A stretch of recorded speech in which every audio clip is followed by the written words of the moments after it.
আলহামদুলিল্লাহি রাব্বিল আলামিন ওয়াসসালাতু ওয়াসসালামু আলা রাসূলিহিল আমিন আম্মা বা'দ। সমস্ত প্রশংসা, কৃতজ্ঞতা ও শুকরিয়া একমাত্র মহান আল্লাহ সুবহানাহু ওয়া তাআলার জন্য, যিনি আমাদের সকলকে সৃষ্টি করেছেন, যার হাতে আমাদের সকলের জীবন ও মরণ। সালাত ও সালাম বর্ষিত হোক তার পক্ষ থেকে প্রেরিত সর্বশেষ ও সর্বশ্রেষ্ঠ রাসূল মুহাম্মদ সাল্লাল্লাহু আলাইহি ওয়াসাল্লামের উপর। আল্লাহুম্মা সাল্লি আলা আবদিকা ওয়া রাসূলিকা মুহাম্মদ ওয়া আলা আলিহি ওয়া আসহাবিহি আজমাইন। সুপ্রিয় দর্শক মণ্ডলী, খাতামুন নবিয়্যিন সিরিজে ইতিপূর্বে আমরা সিরাতুন নবীর দুটি বিষয় সম্পর্কে আলোচনা করেছিলাম। আজকের তৃতীয় পর্বে ইনশাআল্লাহ আমরা সিরাতুন নবীর আরেকটি বিষয় সম্পর্কে আলোচনা করব। আজকে আমাদের বিষয়বস্তু হবে রাসূল সাল্লাল্লাহু আলাইহি ওয়াসাল্লামকে দুনিয়াতে প্রেরণের উদ্দেশ্য কী ছিল। আল্লাহ সুবহানাহু ওয়া তাআলা নিজেই পবিত্র কোরআনের একাধিক আয়াতে রাসূল প্রেরণের উদ্দেশ্য সম্পর্কে ইরশাদ করেছেন। পবিত্র কোরআনের একটি আয়াতে আল্লাহ তাআলা ইরশাদ করেন, হুয়াল্লাযী আরসালা রাসূলাহু বিল হুদা ওয়া দীনিল হক লিইয়ুযহিরাহু আলাদ দীনি কুল্লিহি ওয়ালাউ কারিহাল মুশরিকুন। এই আয়াতের অর্থ যে তিনিই সেই সত্তা যিনি তার রাসূলকে প্রেরণ করেছিলেন হেদায়েত সহ, হুদা দিশা সহ এবং দ্বীনে হক সত্য দ্বীন সহ, যাতে তিনি তার ধর্মকে, তিনি তার রাসূলকে অন্যান্য সমস্ত ধর্মের উপর বিজয় দান করতে পারেন, যদিও মুশরিকরা এটাকে অপছন্দ করে। এবং অন্য আরেকটি আয়াতে আল্লাহ সুবহানাহু ওয়া তাআলা একই কথাকে অন্যভাবে বলছেন, হুয়াল্লাযী আরসালা রাসূলাহু বিল হুদা ওয়া দীনিল হক লিইয়ুযহিরাহু আলাদ দীনি কুল্লি ওয়া কাফা বিল্লাহি শাহীদা। এবং আল্লাহ তার দ্বীনকে বিজয়ী করতে তিনি একাই যথেষ্ট। কোনো মানুষের সাহায্য, কোনো সহযোগিতার প্রয়োজন তার লাগবে না।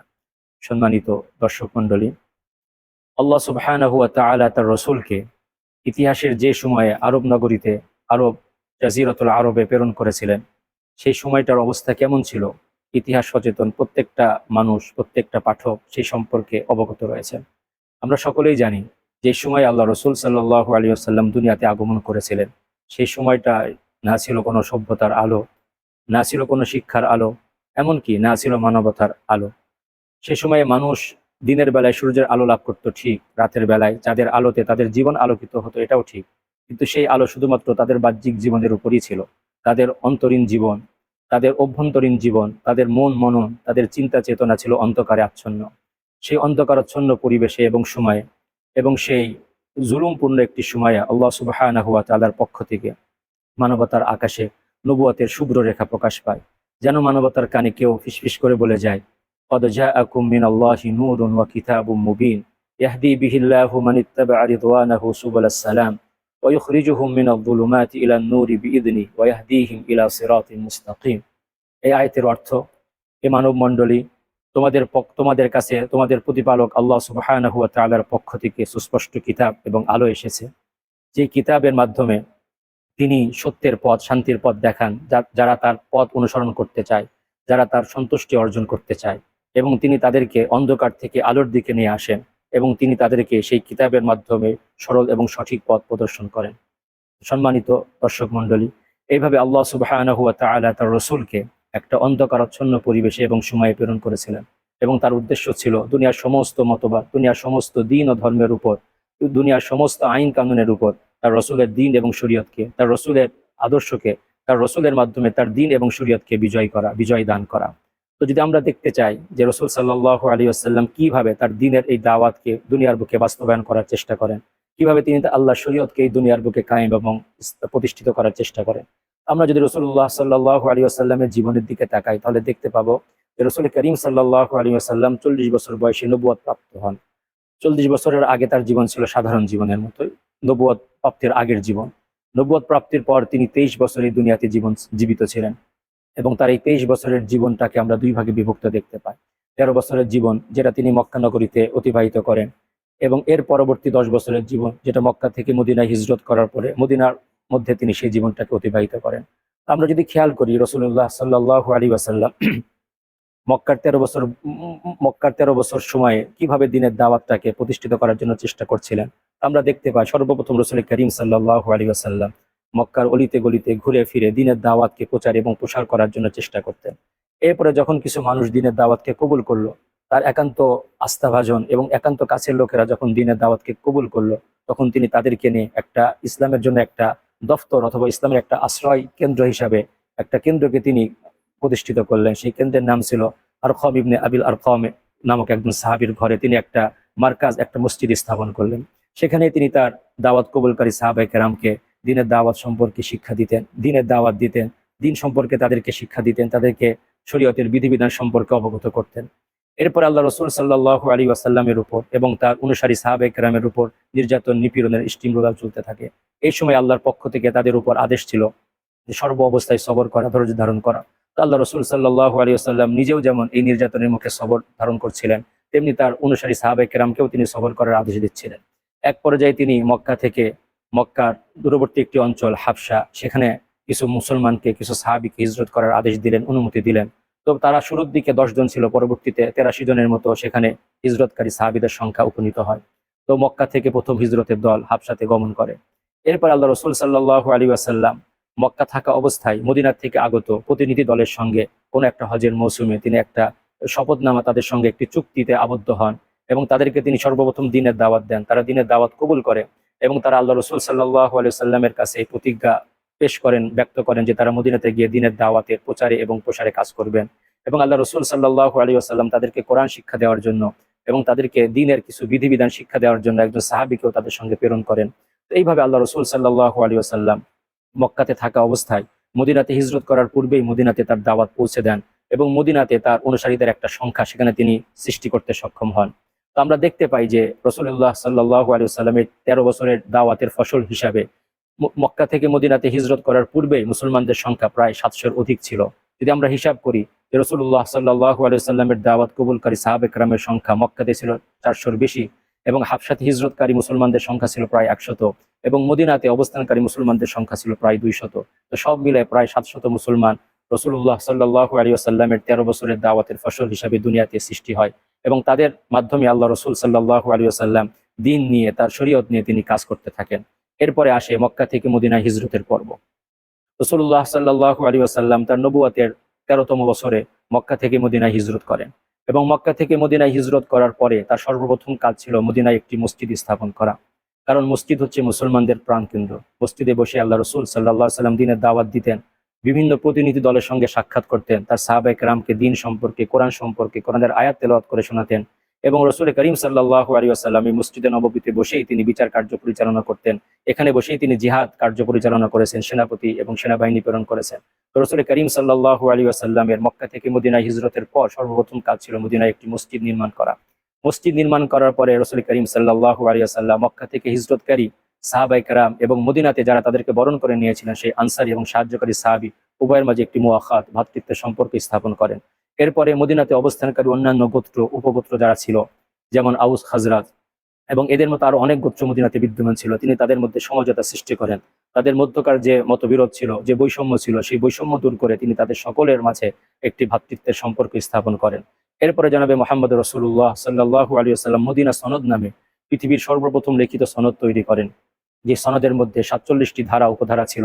তার মাধ্যমে আল্লাহ রসুল সাল্লাল্লাহু আলাইহি ওয়াসাল্লাম মদিনার সমস্ত জাতি এবং গোষ্ঠীকে এক সংবিধানের মধ্যে নিয়ে আসেন এবং তাদের সকলকে একটা জাতিতে পরিণত করার চেষ্টা করেন।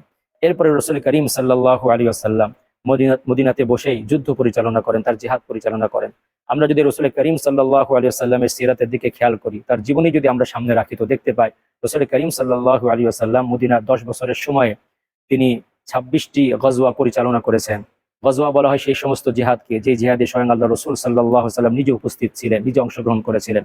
এর বাইরে গজওয়ার বাইরে 26টি গজওয়ার বাইরে আল্লাহ রসুল সাল্লাল্লাহু আলাইহি ওয়াসাল্লাম 38টি সারায়া পরিচালনা করেন। সারায়া বা সারিয়া বলা হয় সেই সমস্ত যুদ্ধকে, যে সমস্ত যুদ্ধে রাসূলুল্লাহ সাল্লাল্লাহু আলাইহি ওয়াসাল্লাম স্বয়ং উপস্থিত ছিলেন না, কিন্তু তিনি মদিনা থেকে সেখানে সেনাবাহিনী এবং সেনাপতি নির্ধারণ করেছিলেন এবং তাদেরকে পরিচালনা করেছিলেন মদিনায় বসে। এইভাবে রাসূল করিম সাল্লাল্লাহু আলাইহি ওয়াসাল্লাম 10 বছরের সময়ে 26টি গজওয়া এবং 38টি সারিয়া তিনি পরিচালনা করেন এবং এই সময়ের মধ্যে তিনি দুনিয়ার বিভিন্ন রাজা, বাদশাহ এবং সম্রাটদের নামে তিনি চিঠি এবং পত্র লেখেন। তার জীবনী পর্যালোচনা করলে দেখা যায় যে রাসূলুল্লাহ সাল্লাল্লাহু আলাইহি ওয়াসাল্লাম মদিনার 10 বছরের সময়ে রোম সম্রাট, পারস্য সম্রাট সহ প্রায় 4 শতাধিক ব্যক্তির নামে তিনি পত্র লেখান এবং তাদের কাছে প্রেরণ করেন। এইভাবে যদি আমরা খেয়াল করি তাহলে দেখতে পাই যে রাসূল করিম সাল্লাল্লাহু আলাইহি ওয়াসাল্লাম তার দ্বীনের দাওয়াতটাকে দুনিয়ার বুকে সুপ্রতিষ্ঠিত করার জন্য বিভিন্ন ধাপে, বিভিন্ন কর্মকাণ্ড, বিভিন্ন পদ্ধতি এবং কৌশল গ্রহণ করেছিলেন। সম্মানিত উপস্থিতি, সম্মানিত দর্শক মণ্ডলী, রাসূল করিম সাল্লাল্লাহু আলাইহি ওয়াসাল্লাম যখন দ্বীনের দাওয়াত দিচ্ছেন, যখন দ্বীনের দাওয়াতের প্রচারে এবং প্রসারে তিনি পরিশ্রম করছেন, মেহনত করছেন, তখনই তিনি তার দিন সম্পর্কে বড়ই আশাবাদী ছিলেন এবং তিনি তার দিনের প্রতিষ্ঠিত হওয়ার ব্যাপারে বলছেন, ওয়াল্লাহি লা ইয়াবলুগান্না হাযাল আমরু মা বালাগাল লাইলু ওয়ান নাহার, আল্লাহু লা ইয়াতরুকু বাইতা মাদারিন ওয়ালা ওয়াবারিন ইল্লা আদখালাহু আল্লাহু হাযাদ দ্বীন বিইজ্জি আজিজ আও বিযুল্লি যালিল, ইজ্জান ইউইজ্জুল্লাহু বিহিল ইসলাম ওয়া যুল্লান ইউযিল্লুল্লাহু বিহিল কুফর, আও কামা ক্বালা আলাইহিস সালাতু ওয়াস সালাম। এই হাদিসে আল্লাহ রাসূল সাল্লাল্লাহু আলাইহি ওয়াসাল্লাম ইরশাদ করেন যে আল্লাহর শপথ, আমার এই দিন, আমার এই শরীয়ত, আমার এই মিল্লাত দুনিয়ার ওই সমস্ত জায়গায় অবশ্যই পৌঁছে যাবে যেখানে সূর্যের আলো এবং রাতের অন্ধকার নামে।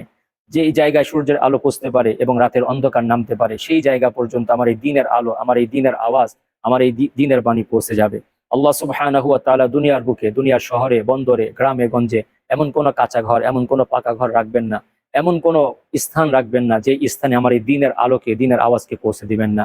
আল্লাহ সুবহানাহু ওয়া তাআলা সম্মানিত মানুষকে সম্মানের সঙ্গে এই দিনের সঙ্গে পরিচিত করবেন এবং যারা অসম্মানিত হওয়ার যোগ্য, যারা দিনের দাওয়াতকে প্রত্যাখ্যান করবে, দিন থেকে যারা মুখ ফিরিয়ে নিবে, তাদেরকে আল্লাহ অপদস্থতার সাথে এই দিনের আওয়াজ, দিনের বাণী তাদের কানেও পৌঁছায় দিবেন। তো সম্মানিত দর্শক মণ্ডলী, আমরা দেখতে পাই যে আল্লাহ রাসূল সাল্লাল্লাহু আলাইহি ওয়াসাল্লামের এই ভবিষ্যৎবাণী এবং আল্লাহ সুবহানাহু ওয়া তাআলা তার পবিত্র কোরআনে যে ঘোষণা দিয়েছিলেন, লিইয়ুযহিরাহু আলা দ্বীনি কুল্লি, এই রাসূল প্রেরণের উদ্দেশ্য ছিল সমস্ত দিনের উপর তার রাসূলকে বিজয়ী করা, তার রাসূলের দ্বীনকে, শরীয়তকে বিজয় দান করা। তো আমরা এটা বাস্তব চোখেই দেখতে পাই। আজকে যদি আমরা দুনিয়ার দিকে তাকাই এবং দুনিয়ার অবস্থা যদি আমরা বিবেচনা করি, তাহলে দেখতে পাবো যে দুনিয়ার বুকে ইসলাম ধর্ম সবচেয়ে বেশি অগ্রসর একটি ধর্ম। দুনিয়ার বুকে সবচেয়ে প্রচার প্রসারে ব্যস্ত রয়েছে, প্রচার প্রসারে লিপ্ত রয়েছে ইসলাম ধর্ম। ইসলাম ধর্ম যে হারে প্রতিদিন অগ্রসর হচ্ছে, দুনিয়ার আর কোনো ধর্ম, আর কোনো মতবাদ, আর কোনো জীবন ব্যবস্থা সেইভাবে অগ্রসর হওয়ার সুযোগ পাচ্ছে না বা সুযোগ পাওয়ার সম্ভাবনা। দুনিয়ার একটি পরিসংখ্যানে দেখা যায় যে দুনিয়াতে বর্তমানে প্রায় 4000-এর অধিক ধর্ম এবং মতবাদ বিদ্যমান রয়েছে। তার মধ্যে সবচাইতে বেশি অগ্রসর হওয়ার হার ইসলামের পক্ষে রয়েছে। দুনিয়ার বুকে একটি পরিসংখ্যানে দেখা যায় যে 1900 সাল থেকে 2025 সাল পর্যন্ত একটা পরিসংখ্যানে বিবেচনা করা হয়েছে এবং ধারণা করা হচ্ছে এইভাবে যে দুনিয়াতে পৃথিবীর 1900 সালে পৃথিবীতে সমস্ত মানুষের মধ্যে মুসলমানদের সংখ্যা ছিল শতকরা 12 জন এবং সেখানে খ্রিস্টানদের সংখ্যা ছিল শতকরা 26 জন। এর 80 বছর পর 1980 সালে আরেকটি পরিসংখ্যানে দেখা যায় যে মুসলমানদের সংখ্যা 12 থেকে 16তে উপনীত হয়েছে। খ্রিস্টানদের সংখ্যাও তখন বৃদ্ধি পায়, তাদের সংখ্যা 26 থেকে 30-এ উপনীত হয়। এরপরে 2000 সালে 20 বছর পরে আরেকটি পরিসংখ্যানে দেখা যায় যে মুসলমানদের সংখ্যা 16 থেকে 19-এ উপনীত হয়েছে। শতকরা 19 জন মানুষ দুনিয়াতে মুসলমান এবং খ্রিস্টানদের সংখ্যা 30 থেকে 29-এ শতকরা 1 ভাগ নেমে এসেছে। এবং 2025 সালের ব্যাপারে পরিসংখ্যানবিদরা অনুমান করছেন, ধারণা করছেন যে মুসলমানদের সংখ্যা 2020 সালে ইনশাআল্লাহ শতকরা 30-এ উপনীত হবে এবং খ্রিস্টানদের সংখ্যা 29 থেকে শতকরা 25-এ নেমে আসবে। তো যদি এইভাবে আমরা খেয়াল করি, তাহলে দেখতে পাই যে দুনিয়াতে ইসলাম ধর্ম সর্বযুগে সবসময় অগ্রসরের মুখে রয়েছে। আল্লাহ রাসূল সাল্লাল্লাহু আলাইহি ওয়াসাল্লাম যখন মক্কা থেকে মদিনায় হিজরত করেন, তখন সারা দুনিয়া মুসলমানদের সংখ্যা ছিল 700-র অধিক, প্রায় 700 বা 750-র মতো। কিন্তু আল্লাহ রাসূল সাল্লাল্লাহু আলাইহি ওয়াসাল্লাম যখন বিদায় হজে ভাষণ দেন, বিদায় হজে যখন আল্লাহ রাসূল উপস্থিত ছিলেন, তখন মুসলমানদের সংখ্যা সারা দুনিয়াতে প্রায় 10 লক্ষের মতো মুসলমানদের সংখ্যা ছিল। এবং বিদায় হজে রাসূল করিম সাল্লাল্লাহু আলাইহি ওয়াসাল্লামের সঙ্গে বিদায় হজে অংশগ্রহণ করেছিলেন প্রায় 1.25 লাখ সাহাবায়ে কেরামের সংখ্যা আমরা পাই ইতিহাসের পাতায়। তো এইভাবে দেখা যায় যে রাসূল করিম সাল্লাল্লাহু আলাইহি ওয়াসাল্লাম যখন মক্কা থেকে মদিনায় হিজরত করেন, তখন ইসলামের রাষ্ট্রের পরিধি ছিল, সীমা ছিল প্রায় 6 বর্গ মাইল। কিন্তু রাসূল করিম সাল্লাল্লাহু আলাইহি ওয়াসাল্লাম যখন দুনিয়া থেকে বিদায় নেন, তখন সেই ইসলামী রাষ্ট্রের পরিমাণ, ইসলামী রাষ্ট্রের পরিধি প্রায় 12.5 লাখ বর্গ মাইলে পরিণত হয়েছিল। তো এইভাবে যদি আমরা খেয়াল করি, তাহলে দেখতে পাই যে আল্লাহ সুবহানাহু ওয়া তাআলা সেই প্রতিশ্রুতি, লিইয়ুযহিরাহু আলা দ্বীনি কুল্লি, যে তিনি দুনিয়ার বুকে সমস্ত দিনের উপর, শরীয়তের উপর তার দিনকে বিজয়ী করবেন, তার দিনকে বিজয় দান করবেন। আমরা আল্লাহর এই ওয়াদা, তার এই প্রতিশ্রুতি এবং রাসূলের সেই ভবিষ্যৎবাণী যে এই দিন দুনিয়ার সর্বত্র পৌঁছে যাবে, সেই বাণীর ভবিষ্যৎবাণী, সেই ভবিষ্যৎবাণীর বাস্তবায়ন আমরা আমাদের বাস্তব চোখে দেখতে পাই। আসলে আমরা যদি খেয়াল করি যে ইসলামের পিছনে, ইসলামের এই অগ্রসরতার পিছনে সবচাইতে বড় ভূমিকা কিসের, তো এই প্রশ্নের জবাব এটাই যে ইসলাম নিজেই তার নিজের দিকে সবচেয়ে বেশি আহ্বানকারী। ইসলাম ধর্মটাকে আল্লাহ সুবহানাহু ওয়া তাআলা এত যৌক্তিক এবং এত সুন্দরভাবে তৈরি করেছেন যে ইসলাম ধর্মের সান্নিধ্যে যে আসে, ইসলাম সম্পর্কে যেই জানতে পারে, ইসলাম সম্পর্কে যেই বুঝতে চেষ্টা করে, সেই ইসলামের আলোতে, ইসলামের আলোর সামনে নিজেকে আত্মসমর্পণ করতে বাধ্য হয়। যদি আমরা এর নমুনা, এর ইতিহাস তালাশ করি, তাহলে দেখতে পাবো যে তাতার জাতি যারা ইসলামকে এবং মুসলমানকে দুনিয়ার বুক থেকে নিশ্চিহ্ন করার জন্য মুসলিম বিশ্বে অনুপ্রবেশ করেছিল, মুসলিম উম্মাকে দুনিয়া থেকে মিটিয়ে দেওয়ার জন্য যারা মুসলিম উম্মার উপর হামলার নেশা নিয়ে মুসলিম বিশ্বের উপর আক্রমণ করতে প্রস্তুত ছিল এবং মুসলিম বিশ্বের মধ্যে অনুপ্রবেশ করেছিল, আমরা দেখতে পাই যে তারা দুনিয়ার বিভিন্ন অঞ্চলে মুসলিম বিভিন্ন জনপদে আক্রমণ করার পরে যখন তারা ইসলামের সান্নিধ্যে আসে এবং ইসলামের আলোর সামনে তারা আসে, আমরা দেখতে পাই ইসলামের আলোর সামনে তারাই আত্মসমর্পণ করতে বাধ্য হয় তো এই জন্যই দেখা যায় যে একসময় যে তাতার জাতি ইসলামকে ধ্বংস করার নিয়তে এবং মানুষে তারা মুসলিম উম্মার উপর আক্রমণ করতে এসেছিল, তারা ইসলাম ধর্মে দীক্ষিত হয়ে সেই ইসলামকে হেফাজত করার মর্দে মুমিন হিসাবে এবং সৈনিক হিসাবে পরিণত হয়ে যায়। এইভাবে আমরা দেখতে পাই যে ইসলাম ধর্ম নিজেই তার নিজের প্রচার প্রসারে কাজ করছে, ইসলাম নিজেই তার নিজের দিকে মানুষকে, বিশ্ব মানবতাকে আহ্বান করছে। তো এইভাবে যদি আমরা খেয়াল করি তাহলে আমরা দেখতে পাই যে ইতিহাসের কোনো অংশে, ইতিহাসের কোনো সময়ে ইসলাম কখনোই পরাজিত ধর্ম ছিল না। আমরা দেখতে পাই যে বিভিন্ন সময়ে মুসলমানরা সাময়িকভাবে, বাহ্যিকভাবে পরাজিত হলেও ইসলাম ধর্ম দুনিয়াতে কখনোই কোনো সময়ে কোনো অঞ্চলেই পরাজিত ধর্ম হিসেবে বিদ্যমান ছিল না। কারণ ইসলাম সর্বদাই, ইসলাম ধর্ম সর্বদাই বিজয়ী ধর্ম। এই ধর্মের বিজয় আল্লাহ সুবহানাহু ওয়া তাআলা ঘোষণা দিয়ে রেখেছেন, প্রতিশ্রুতি দিয়ে রেখেছেন। তো এই ধর্ম দুনিয়াতে যেমন বিজয় বেশে ছিল, বিজয় বেশে এখনো আছে এবং কিয়ামত পর্যন্ত এই ধর্ম বিজয়ের বেশেই থাকবে। আমি ইসলামের সঙ্গে থাকলে আমি বিজয়ী ধর্মের সঙ্গে থাকলাম, আমি যদি ইসলামের সঙ্গে না থাকি তো ইসলাম আমাকে বাদ দিয়ে বিজয়ী হবে, বাকি আমি পরাজিতদের কাতারে থাকলাম। এই জন্য আমার আপনার দায়িত্ব ইসলামের প্রচার প্রসারে, রাসূল সাল্লাল্লাহু আলাইহি ওয়াসাল্লামের সিরাত এবং সুন্নতের অনুসরণে নিজেকে আত্মনিবেদিত করা। আমরা যদি ইসলামকে ধরতে পারি, ইসলামের শিক্ষা এবং দীক্ষাকে মনে প্রাণে আঁকড়ে ধরতে পারি, রাসূল করিম সাল্লাল্লাহু আলাইহি ওয়াসাল্লামের সিরাত এবং সুন্নতকে জীবনের প্রতিটি অঙ্গনে আমরা যদি বাস্তবায়ন করতে পারি, তাহলে আমরা ইসলামের একজন সৈনিক হিসাবে, ইসলামের একজন আদর্শবান একজন নাগরিক হিসাবে, একজন সত্যিকারের মুসলমান, মুমিন, মুত্তাকি হিসাবে আমরা নিজের জীবনকে পরিচালনা করতে পারবো। আল্লাহ সুবহানাহু ওয়া তাআলার কাছে আমরা সেই দোয়াই করি, আল্লাহ সুবহানাহু ওয়া তাআলা যেন আমাদের সকলকে জীবনে এবং মরণে সর্ব অবস্থায় ইসলামকে আঁকড়ে ধরার তৌফিক দান করেন। আল্লাহুম্মা আমিন। ওয়া আখিরু দাওয়ানা আলহামদুলিল্লাহি রাব্বিল আলামিন ওয়া সাল্লাল্লাহু আলা নাবিয়্যিহি মুহাম্মদ ওয়া আলা আলিহি ওয়া আসহাবিহি আজমাইন।